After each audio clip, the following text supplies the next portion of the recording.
One of the drawbacks of being mobile is the constant worry about getting caught in traffic and being late for your clients. So it's great when you get a bunch of people or a family all together in one place. Financially, it's not too shabby either. Less time on petrol equals more of the Queen's Head taking refuge in my pocket.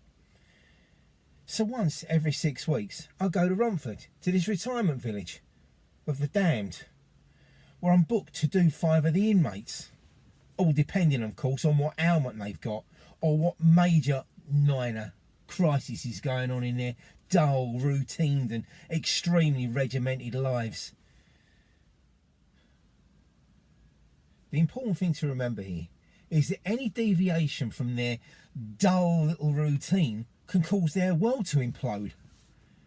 Today I was giving 87-year-old Helen a perm, but I needed to swap 91-year-old Doris's cut so I could work my timings out right and get out of this place toot sweet. Well, you think by the way she tooted and fuffed at me that I was asking her to swap one of her kidneys for a Werther's original, which she probably had taken. Oh, that's when I have my lunch. But if I have my lunch later, it means I have supper later, which means I end up with the runs. And it also means that I won't be able to sleep properly. Plus, it cuts in when Doctors is on. And then she starts updating me on the plot.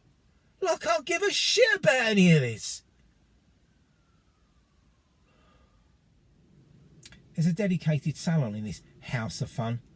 And that helps me out because it means I'm not hopping from one flat to another. And that saves a lot of time. Usually they're all inside, eager to get done because they need to get back for the afternoon telly and a Murray mint. But for some unknown reason, 2 of them weren't there.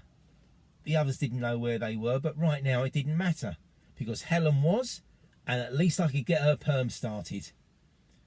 The other 2 just sat down and discussed their ailments, the price of tomatoes and runner beans, and for some unknown reason kept converting everything back into pounds, shillings and pence. As I'm halfway through Helen's perm and being bored to death by her bunnying about her grandchildren for the umpteenth time in 30 minutes, there's this screaming and shouting coming from down the hallway. And it's getting closer and closer. All of a sudden, like a scene from a spaghetti western, the doors fling open and there's my 2 missing in action clients.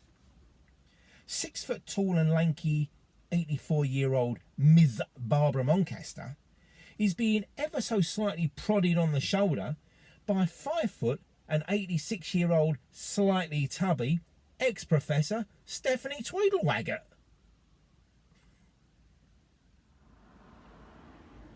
I'm trying to perm boring Olympic gold medalist Helen, but she's suddenly become a moving target because she wants to get the full SP on all that's going down. To be honest, so did I. It turns out that these 2 80-something pensioners are both having a with the camp stud muffin 86-year-old Roy Franklin.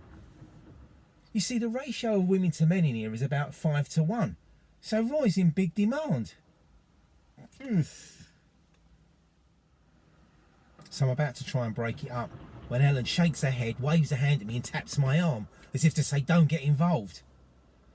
Apparently, and I didn't know this, but these 2 are the resident heavyweights. They're not the kind of women you argue with if one of them is sitting in your favourite chair in a communal lounge. Eventually they calmed down and sit on opposite sides of the salon. It was hilarious, watching and listening to these 5 Sybil 40s plotting against their resident philanderer Basil. Eventually, Moncaster and Tweedlewaggett simmered down, long enough to plot how their revenge would be swift and direct. Helen finally sat still long enough that I could finish her perm, whilst the others, well, they just had the same thing they've been having for the last 40 odd years. We always say when we're younger, if I ever get like that, just shoot me. I mean, fighting over chairs, bingo, the price of a cup of tea at the weekly fish supper that the house managers organised in the communal lounge. But if I ever get to be like Roy and end up in a place like this, a 5 to 1 ratio will do me very nicely, thank you very much.